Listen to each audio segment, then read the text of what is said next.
ഏതായാലും നമുക്ക് ഈ വെനസ്വേലയിൽ ഈ ഭൂകമ്പം ഉണ്ടാകാനുള്ള ഒരു സാഹചര്യം എന്തുകൊണ്ട് ഇപ്പോൾ ഇന്നിപ്പോൾ രാവിലെ നമ്മൾ അറിയുന്ന വിവരം അനുസരിച്ച് മൂന്നാമത് ഒരു ഭൂകമ്പം വെനസ്വേലയിൽ സൃഷ്ടിക്കപ്പെടുകയാണ്.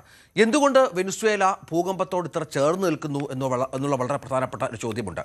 ഇതിനായി ഗവേഷകർ നിരവധി കാര്യങ്ങൾ പറഞ്ഞു വെക്കുന്നുണ്ട്. പ്രാദേശിക സമയം വൈകിട്ട് 6 മണിയോടെയാണ് റിക്ടർ സ്കെയിലിൽ ഇന്നലെ 7.2 തീവ്രത രേഖപ്പെടുത്തിയ ഭൂകമ്പം ഉണ്ടായത്. ഇതിന് പിന്നാലെ 39 സെക്കൻഡുകളുടെ വ്യത്യാസത്തിൽ 7.5 തീവ്രതയുള്ള രണ്ടാമത്തെ ഭൂകമ്പം കൂടി ഉണ്ടാവുകയാണ്. രണ്ടാമത്തെ ഭൂകമ്പം ആദ്യത്തേതിനേക്കാൾ 3 ഇരട്ടി ശക്തമായിരുന്നുവെന്ന് geological survey USGS geological survey സ്ഥിരീകരിച്ചു. 2 ഭൂകമ്പങ്ങൾ നിമിഷങ്ങളുടെ വ്യത്യാസത്തിൽ ഒരേ സ്ഥലത്തുണ്ടായത് അപൂർവമാണ്. ഇത് വൻ നാശനഷ്ടങ്ങൾ കാരണമായി എന്നും കൃത്യമായി തന്നെ അവർ കണ്ടെത്തുകയാണ്. എന്തുകൊണ്ട് വെനസ്വേല ഇത്രയധികം ഭൂകമ്പ സാധ്യതയുള്ള രാജ്യമായി എന്നുള്ളതിന് പ്രധാനമായും 2 കാരണങ്ങൾ ശാസ്ത്രജ്ഞർ മുന്നോട്ട് വെക്കുന്നുണ്ട്. രാജ്യത്തിൻ്റെ സങ്കീർണമായ ഭൗമപാളികളുടെ സ്ഥാനം അത് പ്രധാനമാണ്. ഒപ്പം ഭൂകമ്പങ്ങളുടെ ആഴക്കുറവ്. സാധാരണയായി മറ്റു രാജ്യങ്ങൾക്ക് ഭൂകമ്പം ഉണ്ടാകുമ്പോൾ അത് ഭൂമിയിൽ നിന്നൊക്കെ ഒരുപാട് അടിവശത്ത് സംഭവിക്കുമ്പോൾ മുകളിലേക്ക് അതിൻ്റെ ആഘാതം അധികം ഉണ്ടാകാറില്ല. വെനസ്വേലയുടെ ഭൂരിഭാഗം പ്രദേശങ്ങളും സൗത്ത് അമേരിക്കൻ പ്ലേറ്റിലാണ് സ്ഥിതി ചെയ്യുന്നത്. വടക്കൻ തീരപ്രദേശങ്ങളും കരീബിയൻ ദ്വീപുകളും കരീബിയൻ പ്ലേറ്റും സൗത്ത് അമേരിക്കൻ പ്ലേറ്റും തമ്മിൽ നിരന്തരം ഉരസുന്ന സജീവമായ ഒരു അതിർത്തിയാണ് വെനസ്വേലയ്ക്കുള്ളത്.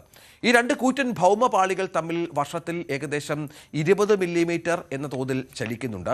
നിരന്തരമായ ടെക്ടോണിക് വടംവലി ഭൂവൽക്കരണത്തിൽ സമ്മർദ്ദമുണ്ടാക്കുന്ന കാര്യങ്ങളൊക്കെയാണ് എന്നുള്ളതാണ് ഏറ്റവും പ്രധാനപ്പെട്ട ഒന്ന്. ഇത് പുറത്തുവിടുന്നത് വലിയ തോതിലുള്ള പ്രകമ്പനങ്ങളാണ്.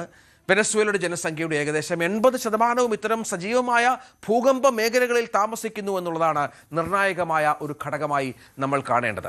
ഇത് ദുരന്തത്തിൻ്റെ ആഘാതം വല്ലാതെ വർദ്ധിപ്പിക്കുന്നുണ്ട്, ഭൂകമ്പങ്ങളെ കൂടുതൽ അപകടകരമാക്കുന്നുണ്ട്.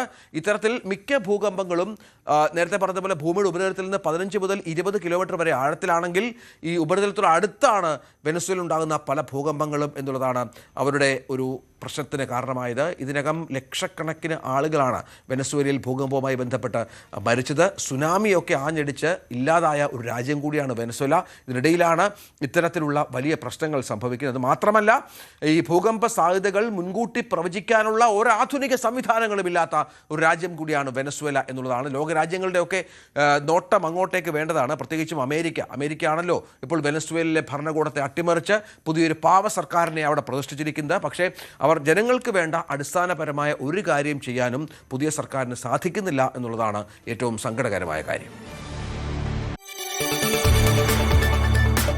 കൂടുതൽ വാർത്തകൾക്ക് news 18 Keralam YouTube channel subscribe ചെയ്യുക.